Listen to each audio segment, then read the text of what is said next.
వైశ్య భవనం సిద్దిపేటలో శ్రీ వాసవి కన్యకా పరమేశ్వరి అమ్మవారి జయంతోత్సవములు 6/5/2025 మంగళవారం రోజున ఉదయం 6:35 దీపారాధన, గణపతి పూజలతో మొదలై 102 గోత్రనామాల అర్చన, 1,00,000 పుష్పార్చన కార్యక్రమం కలదు. ఉదయం 10 గంటలకు బైక్ ర్యాలీ మరియు రాత్రి 7 గంటలకు శివ పార్వతుల కళ్యాణం జరుగును. 7/5/2025 బుధవారం రోజున ఉదయం అమ్మవారి పతాకావిష్కరణ, 102 కలశములచే అమ్మవారికి అభిషేకం, సామూహిక కుంకుమార్చన కార్యక్రమములు కలవు. సాయంత్రం 6 గంటలకు అమ్మవారి రథోత్సవం కన్నుల పండుగగా నిర్వహించబడును.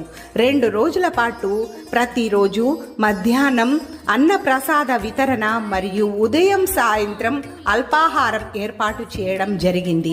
కావున ఈ కార్యక్రమంలో ఆర్య వైశ్య మిత్రులు, భక్తులందరూ అధిక సంఖ్యలో పాల్గొని ఆ వాసవి కన్యకా పరమేశ్వరి అమ్మవారి కృపకు పాత్రులు కావలసిందిగా కోరుకుంటున్నాను. ఇట్లు ఆర్య వైశ్య భవన సమితి, సిద్దిపేట.